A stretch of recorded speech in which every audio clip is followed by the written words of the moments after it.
Right. Maybe I'll start by introducing today's speaker, Xintai Wang.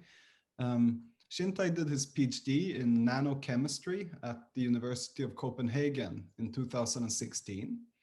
His PhD thesis was entitled Molecular Electronics of Self-Assembled Monolayers. And after his PhD, he's done a bunch of postdocs at the University of Copenhagen, Lancaster University, Imperial College, and now at the University of Cambridge, where he's working with Professor Chris Ford. And his current work is about scaling up molecular electronics to real devices. And he's going to tell us a bit about this work just now. So with that introduction, I'm handing over the virtual floor to you, Xintai. Thank you very much for coming to talk at the seminar. Yeah, so I would like to thank for you to invite me for this talk. And my today's topic is controlling the thermoelectric properties at large-scale molecular junctions via quantum interference effects. So I will start from a very, very brief introduction, which is more like a background. So like why we are doing this work. And possibly, as we know, in the recent industries, actually, almost 80% of the primary energy is actually wasted as heat, and only about 20% has been used as efficient energy. And in general, the basic goal of this work is actually we want to convert those wasted heats to efficient energy, and that means we want to increase the efficiency of the energy using. And in order to convert this heat, what we need to do is actually the idea is generated from the thermoelectric effects. And in general, if we want to convert this heat into energy, we need to have a temperature difference, and it is actually following this quite famous law. And we know this conversion rate is depending on the conductance of the material and also the thermal conductivity of the material, and as well as Seebeck. I think just find my pointer here, as well as the Seebeck and the electrical conductance and the thermal conductivity. I guess electrical conductivity and the thermal conductivity is quite well known, but possibly for the one who is not familiar with thermoelectrics, Seebeck is something not very familiar. And to say it in the very easy words, that is, the electrical power can be created via hot-cold contact. And that means if we have something hot and we have something cold, when we put them together, we can actually drive the currents. If we're thinking of the Fermi function, which is listed here, we know the Fermi function is actually depending on T. The Fermi function of a material is depending on T. So for hot material and for the cold material, actually the Fermi function is different. And this difference of Fermi function actually can drive the current flow. The really cool about this thing is that this current flow is the nature of the material. That means when you actually contact the hot end together with the cold end, and then you actually generate the electrical energy.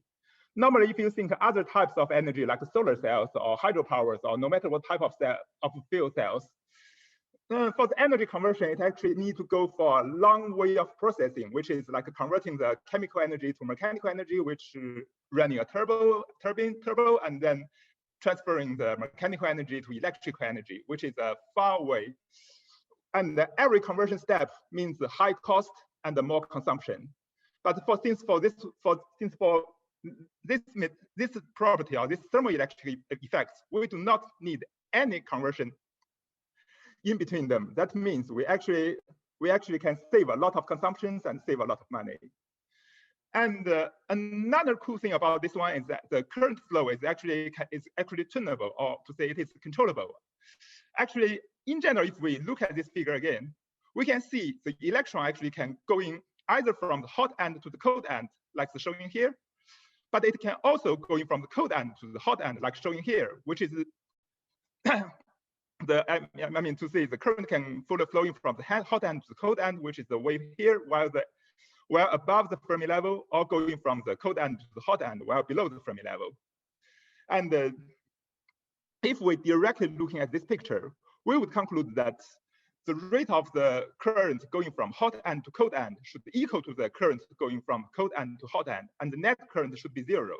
And actually, it is true, but while we're adding something in between, the story would be different. In general, if we think we are adding like an N-type semiconductor, and since the density of states above the Fermi level is more than the density states below the Fermi level. So the current going this way from hot end to cold end is much more than the current going this way from the cold end to the hot end. And that means we can generate a net current. And apparently we can, and just if we see it in opposite ways, for the p-type it is the same, but just in everything opposite. And that means everything is depending on the middle material. Or to say, the density of states nearby this, the difference of the density of states nearby this Fermi level actually determines the intensity of this current. So in general, when we think we want to utilize this energy, that means we want to have the change near this Fermi level, the change of density state or the change of the possibility of an electron to transmit around this Fermi level to be as big as possible, or to see the difference between the higher and the lower as big as possible. Yeah. So what kind of middle material we can choose? Of course, I think from the title, you already know. In this talk, I will say the material to choose is molecules. But again, I need to answer why we want to choose molecules. Apparently, the biggest advantage of using molecules is that intuitively coming to the mind, it's very small size. Because where we talk about molecules, we always saying it is small. And actually, the size of the molecule is normally like in the size of 3 to 10 angstrom, which is in the sub-nanometer scale. And it is actually quite low compared with the modern industrial semiconductor technologies, which is when we talk about 7 nanometer technology or 10 nanometer technology. So this size can be small. And also, it is synthetically flexible. Actually, if we look at this one again, so for the middle material, everything we want is actually controlling the electronic structure of this middle material. And for inorganic semiconductors, this work is normally done by doping, as you know. But apparently, as we know, for the doping process, it is quite difficult to do it in a very small scale, because while it is everything in nanometer scale, the doping process can be very difficult to be done uniformly.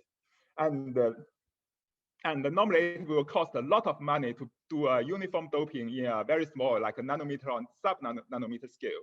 However, for molecular electronics, or for molecules, it is just to say totally no problem. That is because the electronic structure of molecules can be designed or synthesized by different synthetic strategies. And we can principally get any types of electronic structure, any type of molecule with any types of electronic structure as we want. And also, while we have a good way for synthesizing it, it will be very cheap for large-scale production. And the third advantage is mechanical flexible, and I think that is quite well known because that is the general advantage for using organic electronics materials compared with the inorganic ones. And finally, we know the people's studies have shown that the thermoelectric properties of molecules can be enhanced dramatically when the Fermi level is on the transmission curve is turned towards its resonance node. I mean, this is also not difficult to understand because while we think of the thermoelectrics, as we say, everything about the amplitude of thermoelectrics is actually the difference of density of state or difference of the electron transmission around the Fermi, above and below the Fermi level. And when we talk about molecules, we know actually it is the HOMO and the LUMO, which is the frontier molecular orbital, actually gives the most effect to the molecular properties. And if we think while the Fermi level is turning towards the HOMO part or turning towards the LUMO parts, we actually can see there's a quite sharp change. We can see this quite sharp shift. And this sharp shift means around the Fermi level, the change of the density of state, or to say the change of the possibility of electron transmission is very different, or the change is very different. And that means principally we can get a quite high thermal power from where we can, if we can control the Fermi level at this region or at this region. Yeah. So normally the molecular electronics can be designed in single molecular junction or by SAMs, or to say self-assembled monolayer. Just to someone, if you are not familiar with self-assembled monolayer, in one sentence, self-assembled monolayer is actually a large array of identical molecules formed in a crystalline or semi-crystalline structure, referring to its bottom electrode. And there was actually a biggest challenge for single molecular junction, and that is you can never know what is the configuration of the molecule in between two electrodes. I mean, this is actually showing in a demonstration here. While we have two electrodes in a nano gap, the molecule can standing like this, can standing like this, and can standing like this, and can standing at a lot of different ways. And actually, this different ways of standing or this different ways of configuration gives a very large impact to the electrical and thermoelectric properties of the molecule. However, for SAMs, it is totally not a problem, or to say the SAMs naturally solves this problem. Because for SAMs, it is not the molecular junction is not only determined by the binding group between the molecule and the gold, but also determined by its neighborings. As we say, it is like a crystalline structure. So the configuration of every molecule is actually fixed by its neighbors. Or to say, or just as an example, if we have one people in a very large house, it can be in any kind of configuration. It can like stand up, it can sitting down, or it can walking, or it can running, it can lying down. It can be in any kind of configuration. But if it is a person in a super crowded bus with a lot of people around you, then you can only have one configuration, and that is standing up. And as I say, since the configuration gives a very big impact to the electron transport properties of the molecules, so it is very important to have a very well-defined molecular configuration in a junction system. Yeah. And in order to have a very well-defined molecular, a very well-defined molecular configuration, so we use to say a number of different methods or techniques, like we use the very high quality gold, which is the gold we are using in here, which we know that almost like more than 90% of the gold area is actually in gold 111 part. And as I said, for SAMs, the crystalline structure is actually referring to the crystalline structure of the bottom substrate. So a single crystalline bottom substrate is quite important to have a single crystalline molecular SAMs or molecular thin film. And furthermore, we use the AFM lithography to get the information about the thickness of the film and also the tilting angle of the molecules. And also we use the QCM or the coarse crystal microbalance to get the packing density of SAMs. And also we use XPS to do the elemental analysis. And all of this work is to ensure we have a high quality SAMs. And also we need to ensure what is the configuration of the molecules inside the SAMs. Yeah.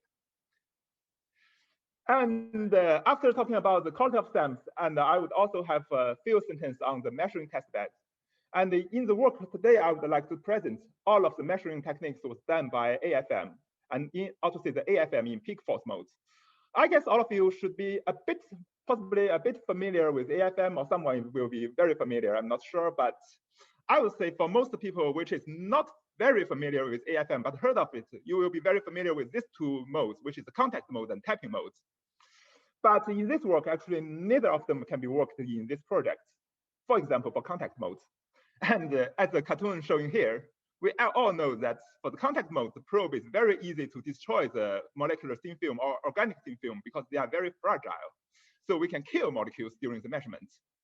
But for tapping mode, seems that we will not kill the molecules. However, since for tapping mode, we are using the frequency as we are using the resonance frequency as a feedback. Normally, a very high frequency is needed. And if we have a very high frequency, we are unable to reach thermal equilibrium. And since everything we want to measure is thermal power, if we cannot reach thermal equilibrium, then nothing can be done. So finally, we choose this peak force modes. And for the peak force mode, we can think it as a combination of the contact mode and tapping mode. Similar to tapping modes, the probe is actually tapping on the surface, which we are sure that it will not like killing those molecules.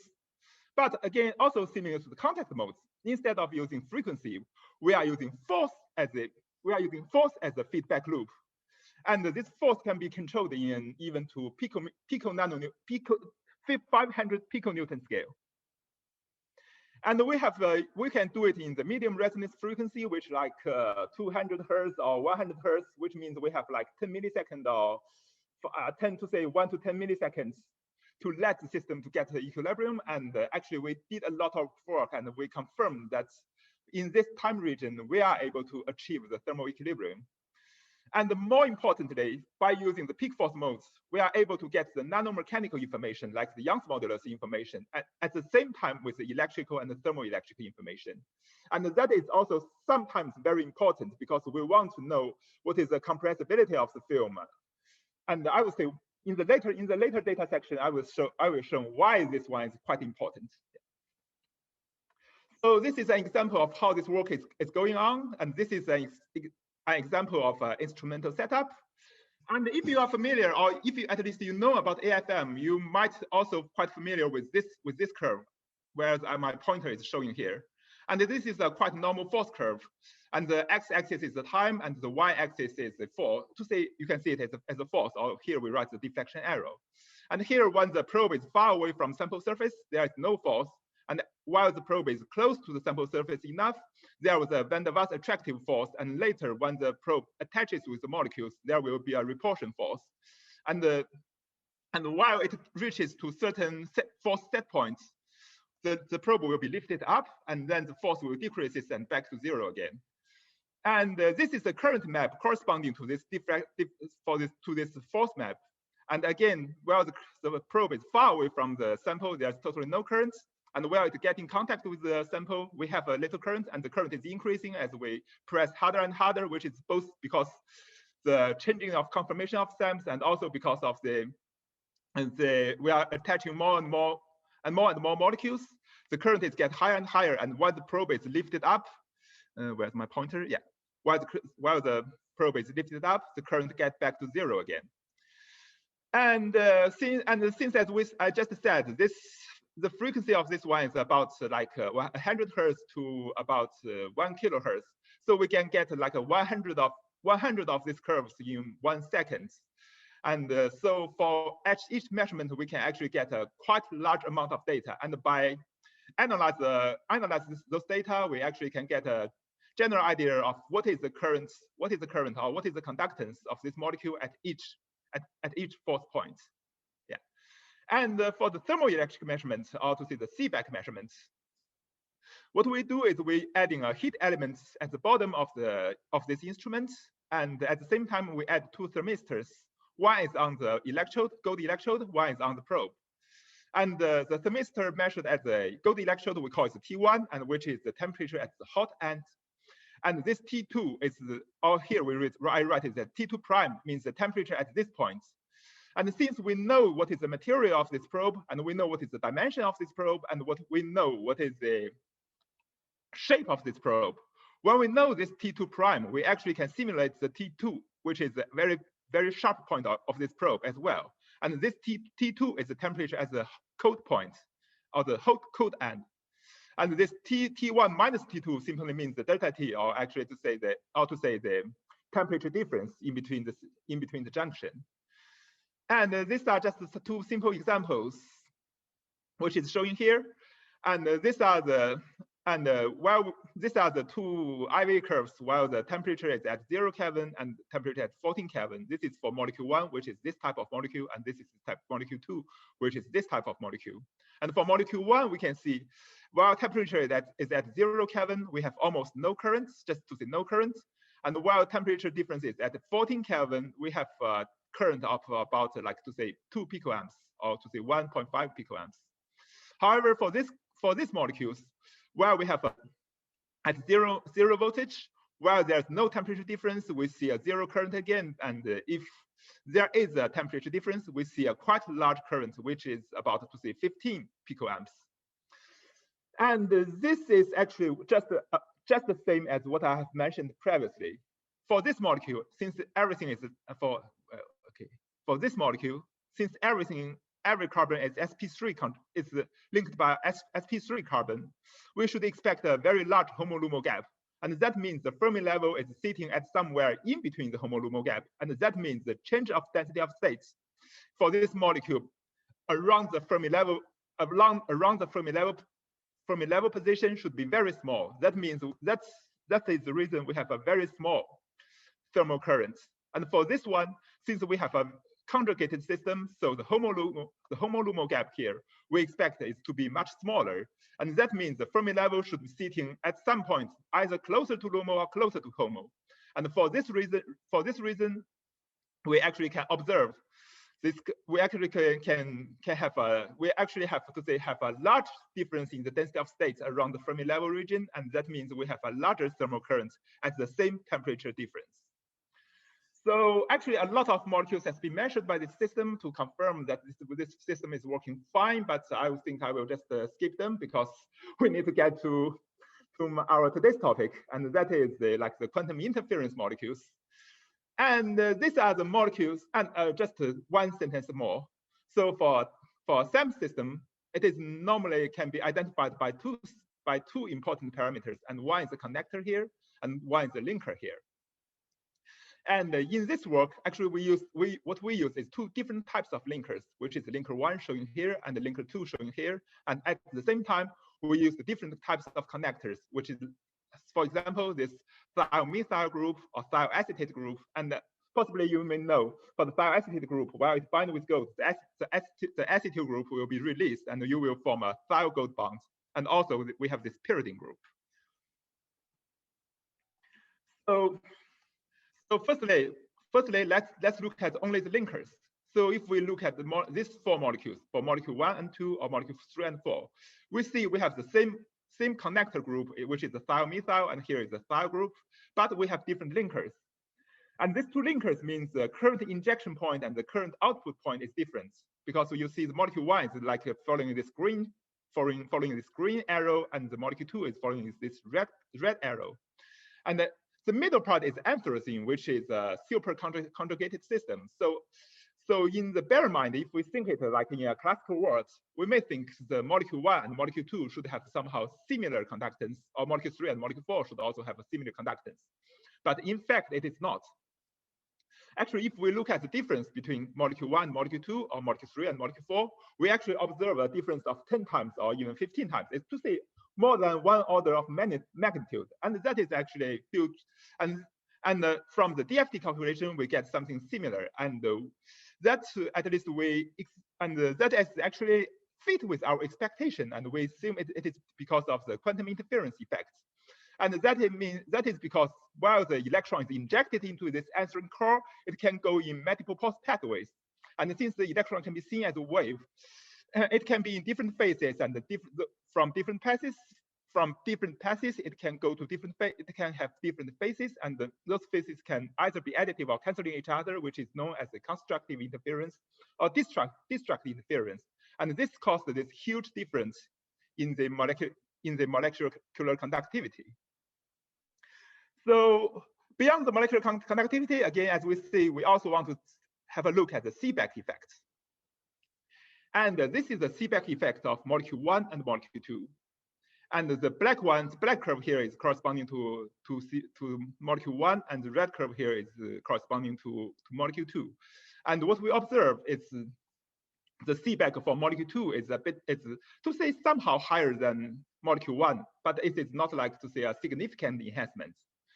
And this is actually also expected. Actually, as I just said, for molecule 2, which is the blue curve here, since we have a destructive interference because the waves can actually canceling each other, as I just shown, we have a much lower conductance. So the transmission curve is much more steeper compared with the molecule 1. And since the transmission curve is more steeper, as I just say, as it is steeper, then the changing in the transmission, the difference in the transmission at the position around the Fermi level is larger. And as I mentioned in the very beginning of the talk, as this difference is larger, we would expect to have a larger Seebeck. However, I would say if we just look at this result, I would say it do not fit what we need, because the one with higher electrical conductance have the lower Seebeck, and the one with the lower molecular conductance have a higher Seebeck. And as we say, if we want to have a very good molecular machine, we want something to have both high Seebeck and high electrical conductivity. And since these two is more like one growing and one increasing and one decreasing, so it is more like a balance. So none of them can really give us a fit our needs very well. Then we just do another work, and that is, what if we use the same linker, but instead we are using different anchoring groups. If I ask what, let's just to bear in mind, to say intuitively, what will happen when we use different anchoring groups like a pyridine or SME or thioacetate? I would say intuitively people were thinking, yes, the binding geometry will be different, or to say the binding geometry will be different, or to say the in general the binding quality will also be different. And this binding quality could also determine the measurement quality of the electrical conductance. And actually it is true. And if we look at this figure, and the square here showing the full width half maximum of that distribution, and that means the roughness of the surface, which means the higher the roughness of the surface means the bad quality of SAMs, and the small roughness of surface means the good quality of SAMs. And the dot here means the full width half maximum of the conductance measurements. And as we see, for a rough surface, or to say for bad quality SAMs, we have a large distribution of conductance of measured conductance, and for good SAMs, we have a small distribution of the conductance of the SAMs. And that means actually the electrical conductance of molecules is very highly depending on its binding. And if we only look at the binding, the conductance itself, then what we observe is 4 is greater than 3 and greater than 2 and finally greater than 1. It is somehow expected because if we're thinking of molecule 2, as we know, the thioacetate group will be released, and we have the thiol with 2 lone pairs, and now these 2 lone pairs is actually binding with the gold, so we have a very good connecting between gold and the sample. And for molecule 3, we also have the thiols, but we have only 1 lone pair because another lone pair is actually connected with the methyl group. And for the pyridine group, for molecule 1, for the pyridine group, the pyridine have also only 1 lone pair, but this lone pair is actually orthogonal to the whole system.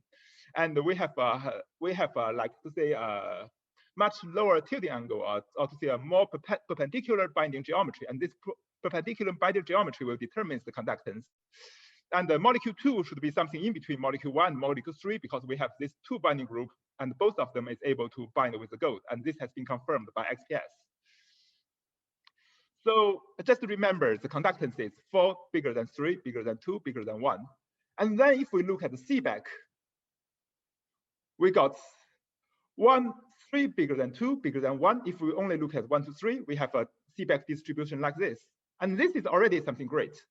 Because if we look at the conductance, we have 3 bigger than 2, bigger than 1. And if we look at Seebeck, again, we have 3 bigger than 2, bigger than 1. And that apparently, that means we have both higher conductance and higher Seebeck. And that means we can dramatically increase the ZT value. And that is just fit with what I have mentioned in the very beginning of this talk. By a small regulation of the molecule or by using different synthetic strategies, we can enhance this ZT significantly. And another interesting point is this molecule 4. Actually, if we see these 2 figures, we see for molecule 1 and 2 and 3, the Seebeck voltage is increasing versus the change in temperature. However, in molecule 4, we see a decrease of Seebeck voltage versus temperature. And that is actually also expected because when we look at the Fermi functions, we see for molecule 1 and 2 and 3, all of them we see that we have more transmission while above the Fermi level, then we have higher transmission at above the Fermi level than below the Fermi level. However, for molecule 4, we have higher transmission below the Fermi level than above the Fermi level, and that is also again as what I mentioned in the very beginning of what I said. The Seebeck direction is tunable depending on the density of states above and below the Fermi level, or to say the transmission possibility above or below the Fermi level. And in general, we conclude that we can actually optimize our Seebeck to have the highest Seebeck by changing those, or to say the highest thermal power by changing the anchoring, by only changing the anchoring group, but using the similar link. And again, while we're talking about this, I think in the beginning, if you remember, when we talk about the disadvantage of single molecular junctions, I've talked about for the single molecular junction, there is a basic disadvantage. That is, we never know what is the conformation or configuration of that molecule. And however, if we know what is the configuration of the molecule by some way, it will be very helpful for us to designing some very good thermoelectric products by molecular electronics. Because as we know, one of the advantages for molecular electronics is actually we can changing this configuration, which is undoable for inorganic materials. And so in this work, we run these two molecules, and by using AFM instruments as shown here, by changing the pressure on from the AFM tip on the probe, we are actually able to tilting these molecules to different tilting angles, which is as a demonstration showing here. And intuitively, when we think, we will think, well, we are pressing it harder and harder, we should have an increase in the current, but should have a decrease in the Seebeck. Because if we look at because as we're tilting the angle, we are actually increasing the broadening factor between the gold and the electrode, and that means we are actually broadening the resonance peak as a HOMO and LUMO. And while we are broadening the peak, like from this one to this one, what we have is, and at a certain Fermi level align here, what we have is we have a higher transmission if we compare it with these two. But at the same time, since the whole curve is getting shallower, we should have a smaller change in between the Fermi level, a smaller change in the transmission, and that means a lower Seebeck. And that means actually we have something like an illustration here. Where we have a very small tilting angle, we should have a very small conductance and a very big Seebeck. And that means the thermal power, or the power we can generate it, is actually determined by this conductance. And on the other extreme case, if we have a very high pressing force, we will have a very low Seebeck and very high conductance. At this case, the power we can generate it is actually controlled by this Seebeck, and we also cannot get enough high power.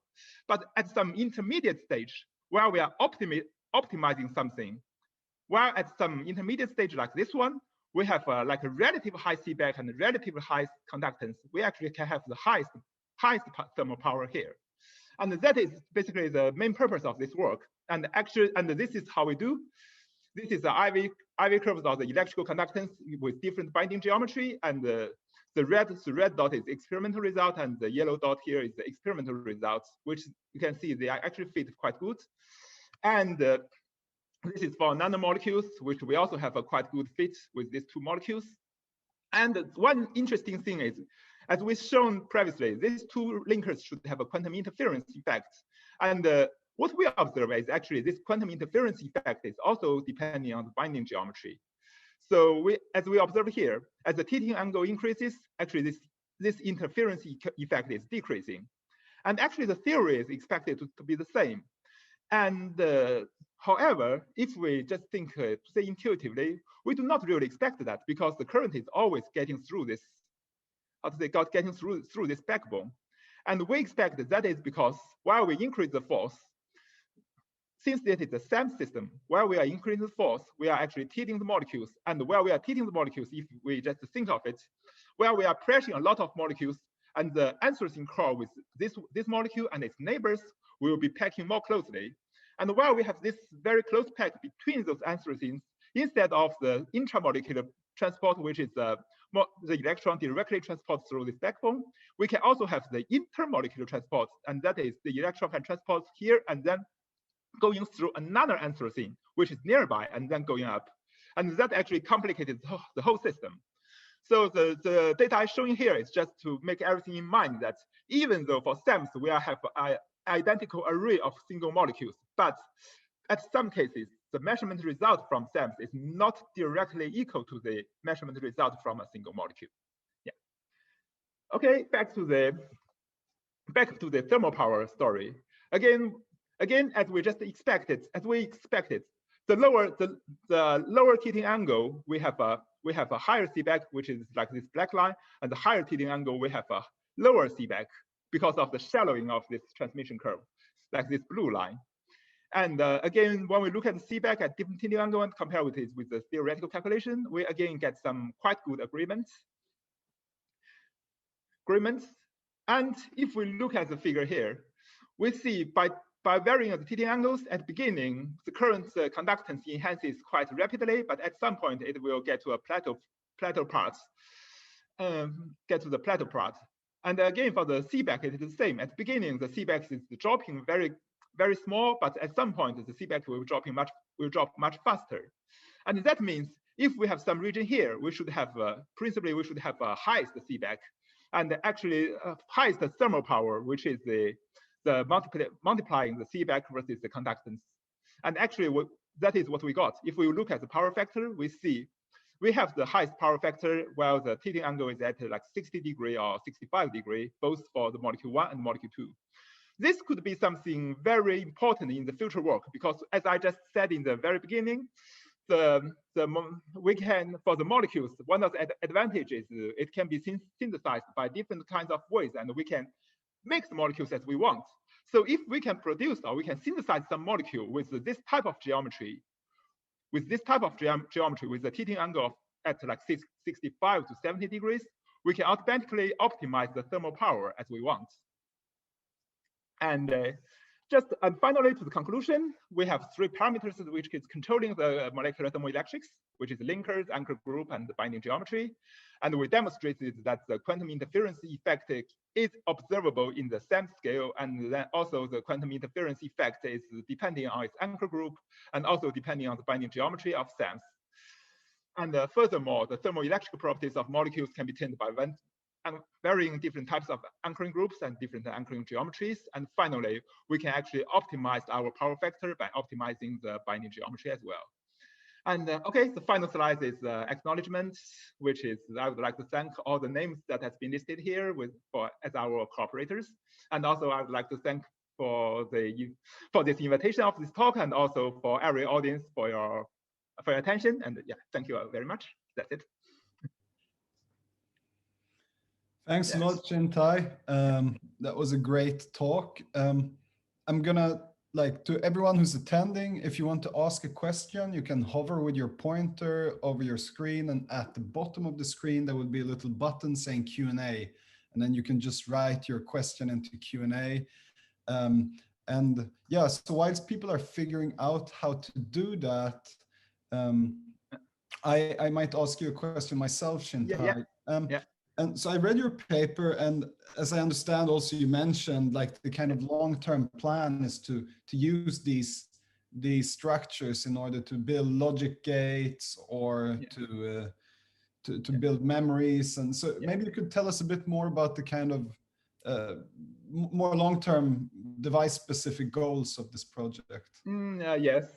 I mean, for molecular junction, actually, molecular junction is not really a new topic. It is actually created by, I can't remember, it's that 1979 or, yeah, I think it's 1979.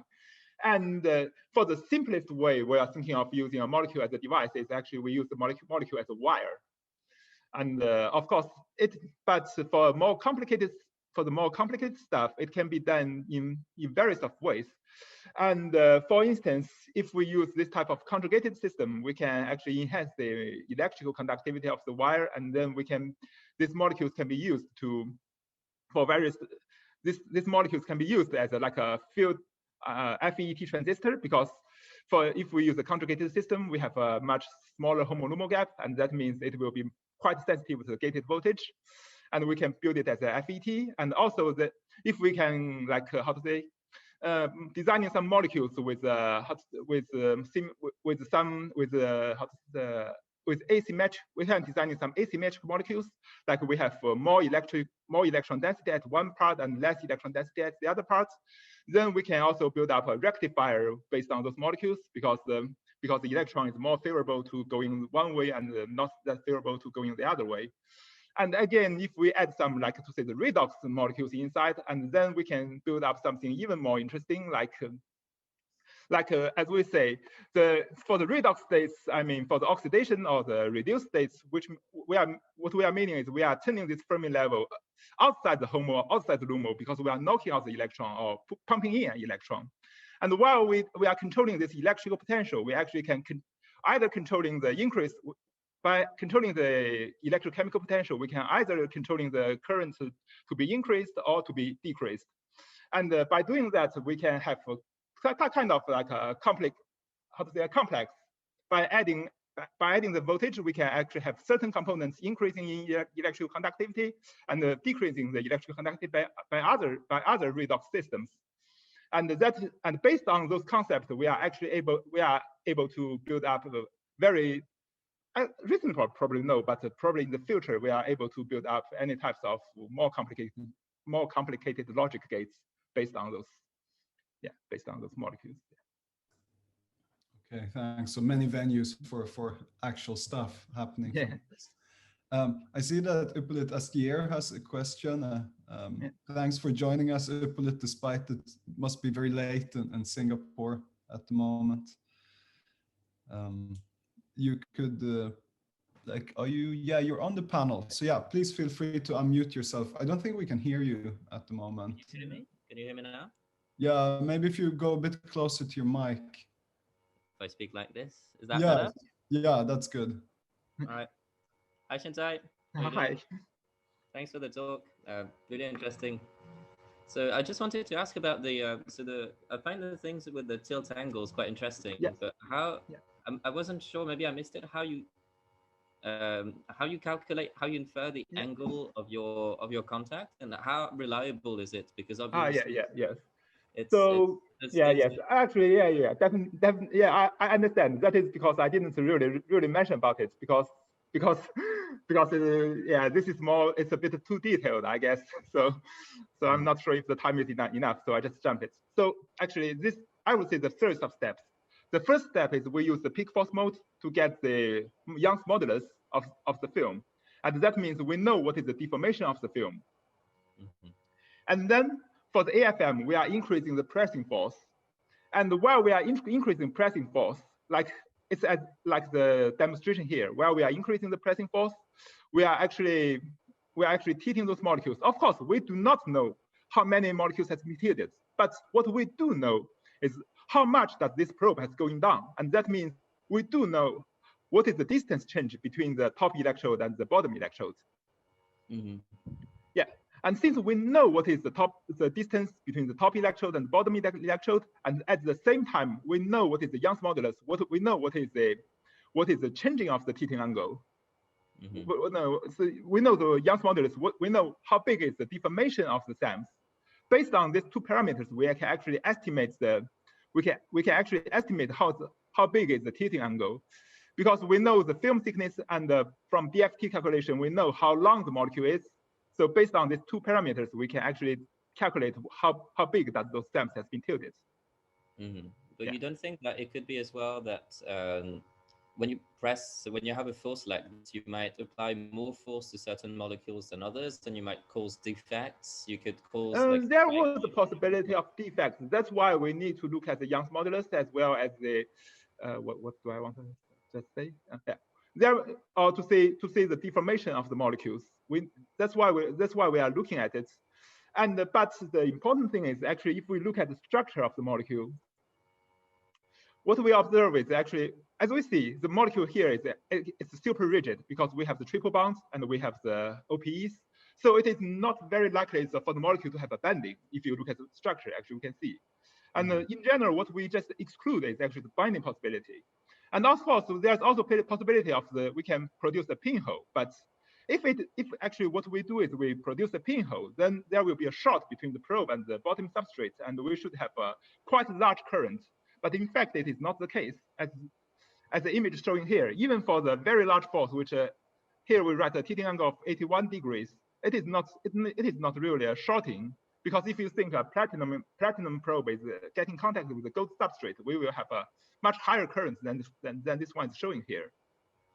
So it is not very likely the probe is penetrated through the molecules and directly forming the short circuits.